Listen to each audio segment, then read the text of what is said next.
In the last video, I named left multiplication by a matrix as an example of a linear transformation.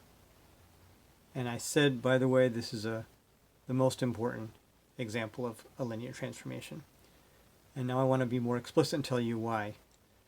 The reason is that it's essentially the only example of a linear transformation, because every linear transformation is just matrix multiplication in disguise.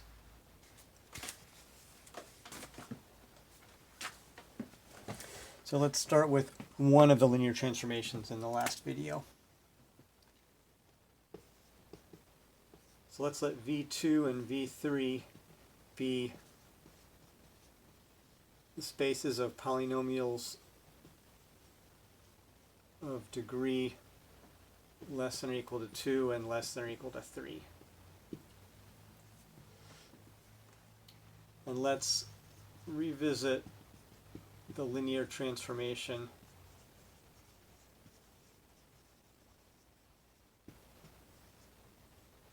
differentiation that takes a polynomial of degree at most 3 and gives us a polynomial of degree at most 2.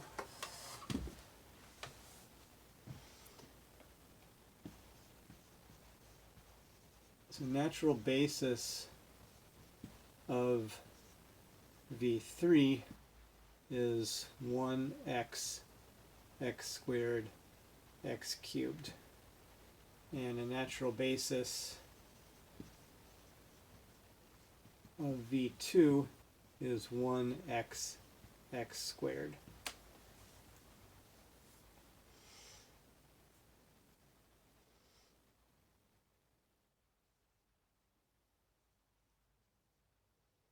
Now we have that the derivative of a polynomial like 2 plus 4x minus 7x squared plus 5x cubed is 4 minus 14x plus 15x squared. Now, when I say that matrix multiplication is essentially the only linear transformation, because every linear transformation is just matrix multiplication in disguise, that would lead us to ask, now the coordinate vector of this polynomial, well, the coordinate vectors of these two polynomials are just the coefficients. So the question then is there a matrix A such that A times this coordinate vector 2, 4, negative 7, 5 equals 4, negative 14, 15.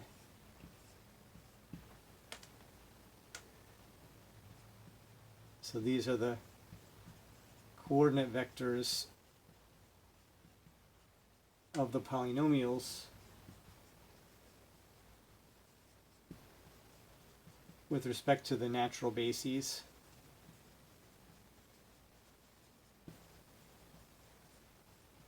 of P3 and P2.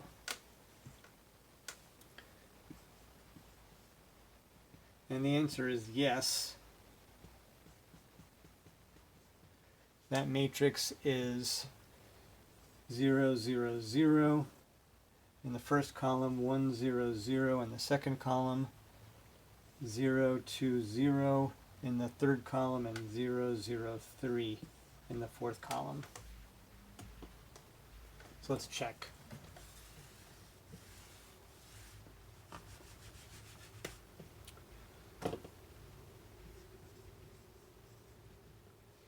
We take that matrix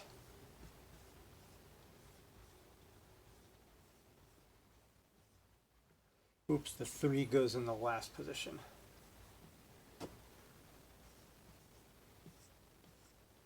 Take that matrix times the first coordinate vector, 2, 4, negative 7, 5. Then we get 2 times 0 is 0, plus 4 plus 0 plus 0, and then 0 plus 0 minus 14 plus 0, and then 0, 0, 0, 15. Well, I guess that's exactly what we wanted. So now the question is, well, the first answer is yes. And then the next question is, well, how did I do that?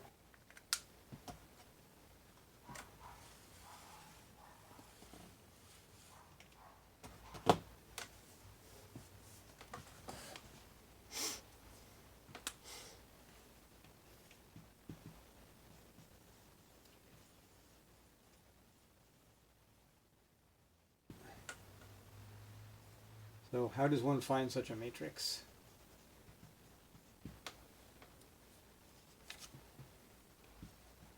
And the answer is, so we're given this linear map T from V to W.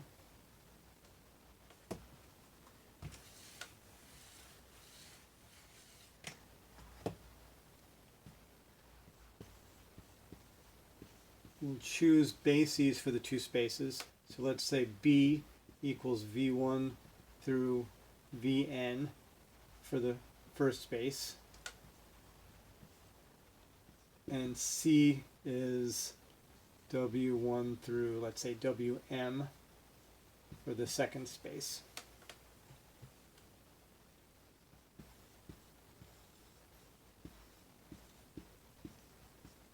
And then we define A to be the matrix whose, so the jth column of A is the coordinate vector of Vj, so the jth basis element of V, of B, with respect to the basis C of W. So let's check that this this matrix really does follow that recipe. So in the example, we've got our vectors in B and their derivatives. So let me say basis vector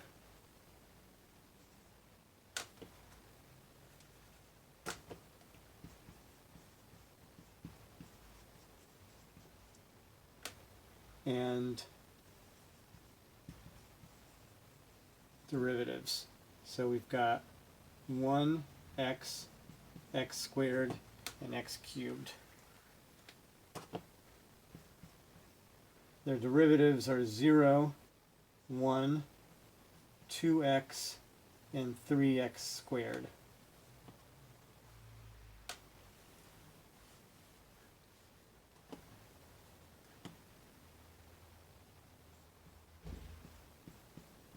So we want to write coordinate vectors of each of these with respect to the basis C.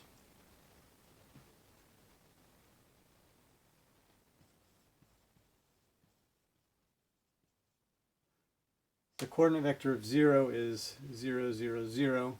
Coordinate vector of 1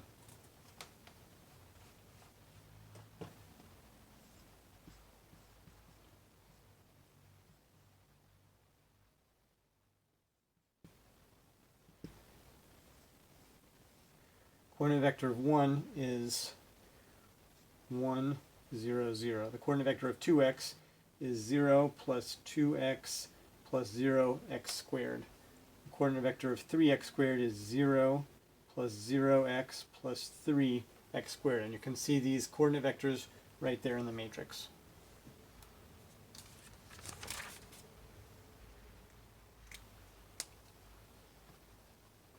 So in general,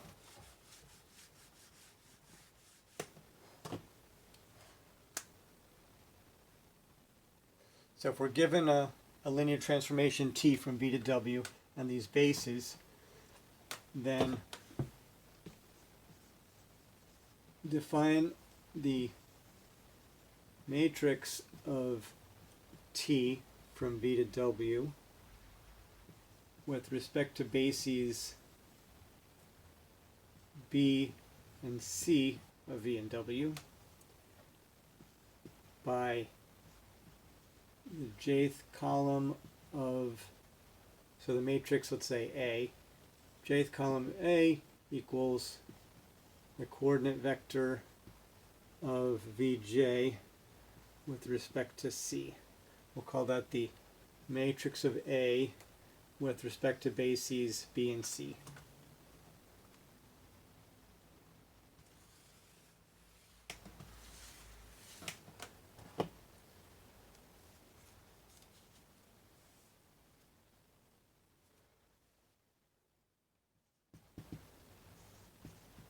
All right, and then another natural question to ask is, why does this work?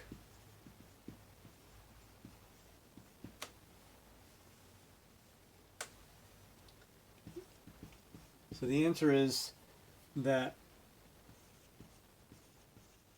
we want A times the coordinate vector of the first basis element to give the coordinate vector of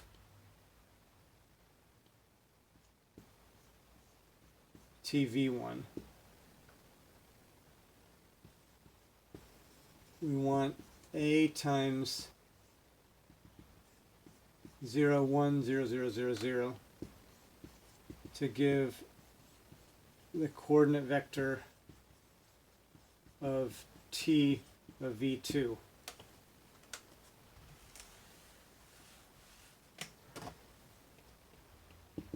In general, we want A times let's say this one is in the jth position.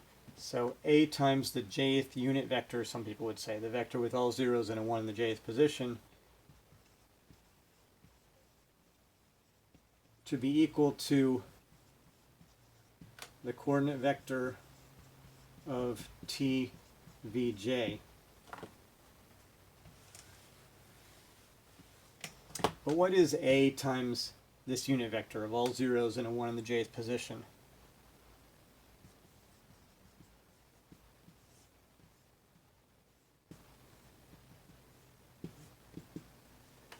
If we do the matrix multiplication, this is just the jth column of A.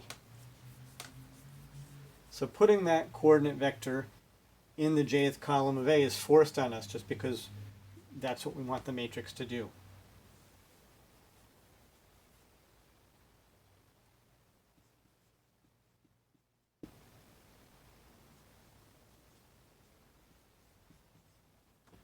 So this is how the columns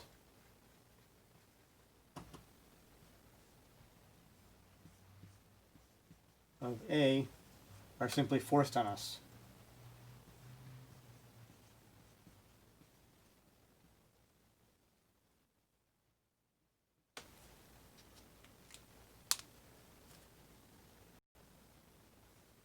Now an important thing to note is, so we've defined the matrix of a linear transformation with respect to bases B and C. If we were to change those bases, then that means that the matrix changes too.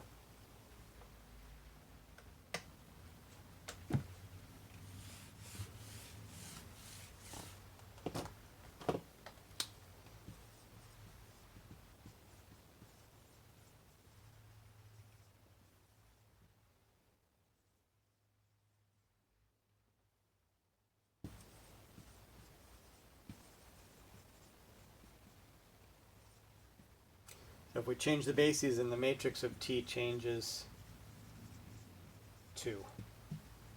We have to decide what bases we're using to make that matrix.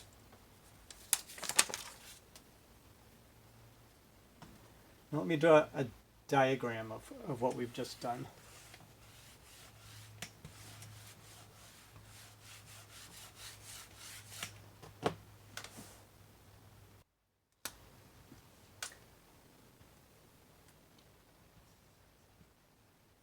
let's let the dimension of V be n.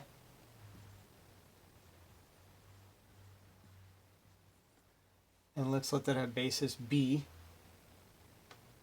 And let's let the dimension of w be m. And let's choose a basis c for it. These are both arbitrary choices. We can choose many bases for a space. Let's let t from v to w be a linear map.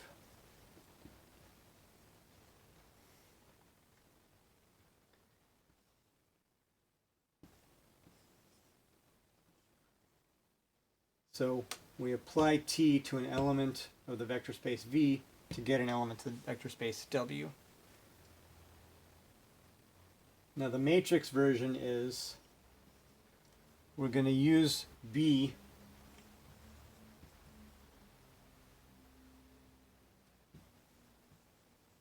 to convert an element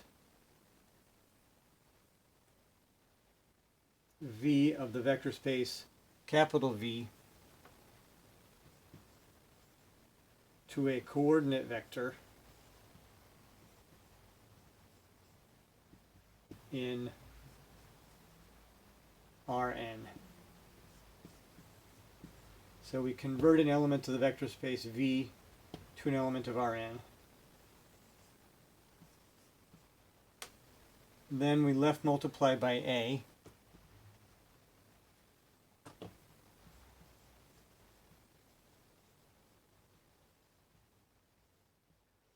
And I meant to put up here that A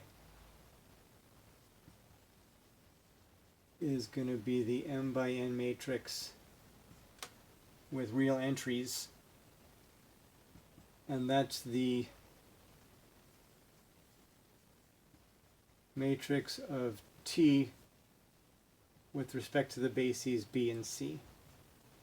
So we left multiply by A. And let's say the coordinate vector is x.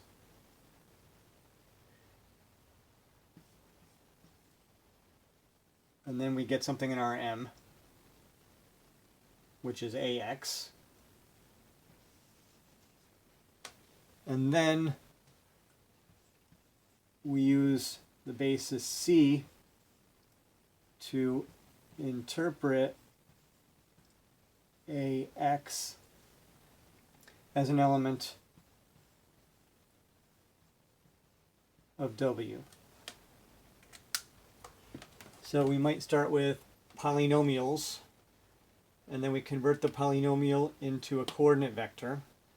Then we perform our linear transformation by left multiplying by this matrix A, and then we get a coordinate vector over here, and then we convert it back into a polynomial using the basis C of the second space.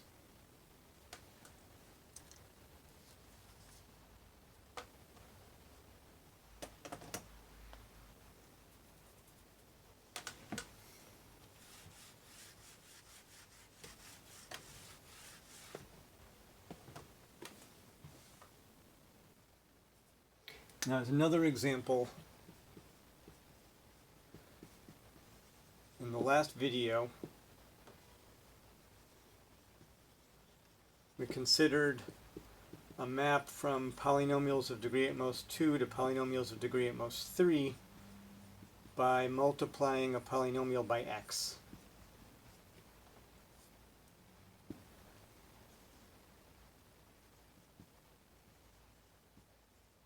Now, with respect to the natural bases of these two spaces, the matrix of T is 0, 0, 0, 1, 0, 0, 0, 1, 0, 0, 0, 1. And I recommend that you check that at home.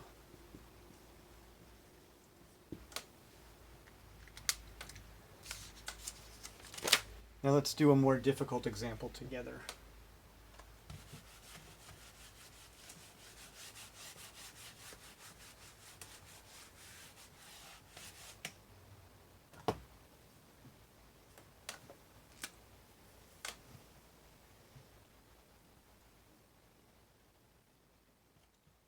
let's use V3 to be polynomials of degree at most 3 again.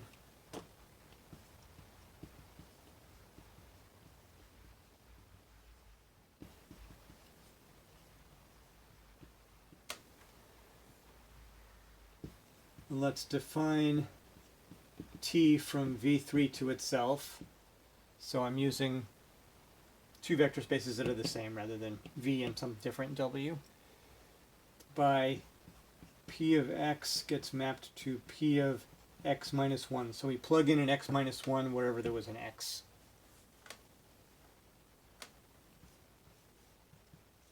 So the target vector space is the same as the initial vector space. And then we might as well choose the same basis for both of them.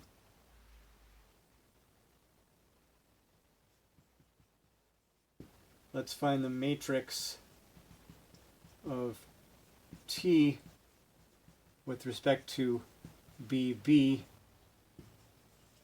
where B is the natural basis 1x x squared x cubed.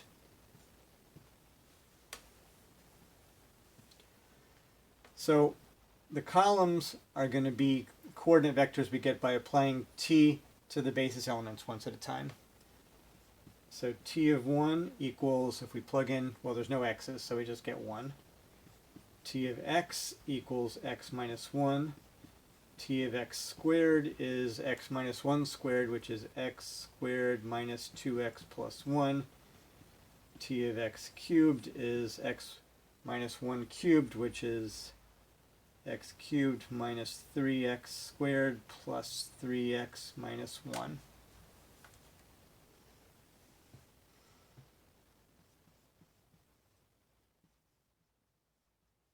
And the coordinate vectors are, so 1 is equal to 1 plus 0x plus 0x squared plus 0x cubed. X minus 1 is equal to minus 1 constant term plus x plus 0x plus 0x squared. X squared minus 2x plus 1 is constant term of 1. Coefficient of x is minus 2. Coefficient of x squared is 1. And then the coordinate vector of x cubed minus 3x squared plus 3x minus 1 is going to be minus 1 constant term plus 3 coefficient of x minus 3 coefficient of x squared and plus 1 coefficient of x cubed.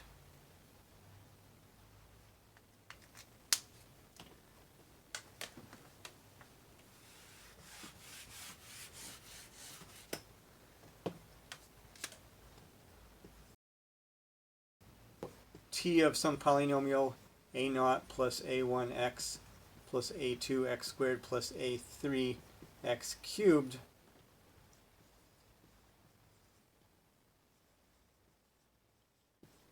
should have coordinate vector, this matrix, 1, negative 1, 1, negative 1, 0, 1, negative 2, 3, 0, 0, 1, negative 3, 0, 0, 0, 1 times a0, a1, a2, a3,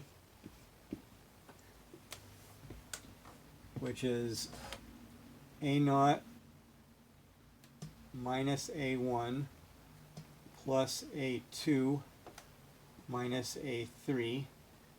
That's the first component of the coordinate vector. And then a1 minus 2a2 plus 3a3. And then a2 minus 3a3, and finally just a3.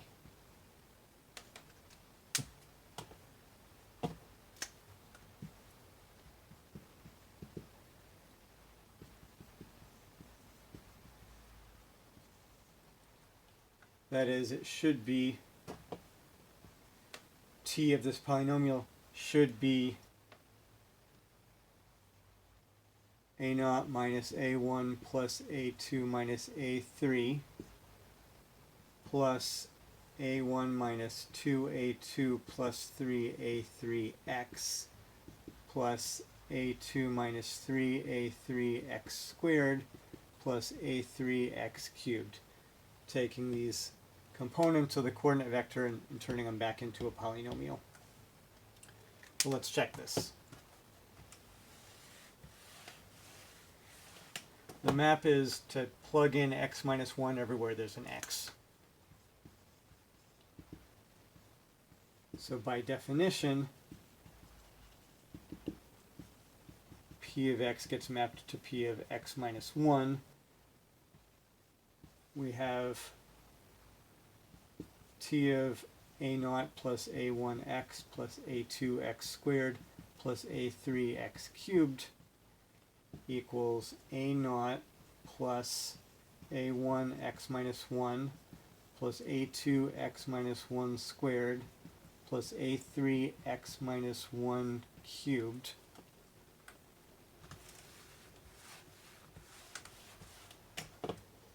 which is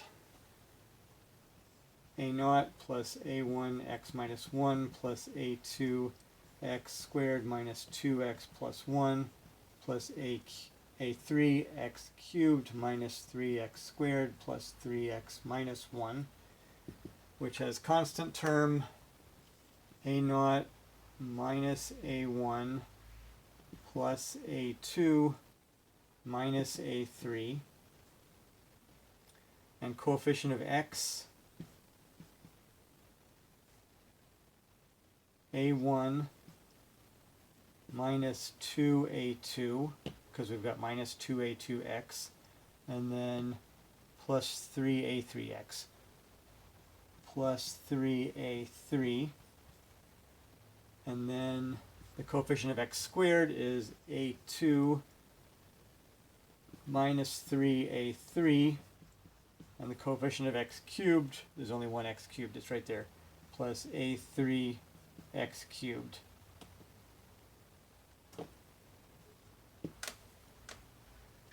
And these coefficients are precisely the components of the coordinate vector that we got by doing matrix multiplication.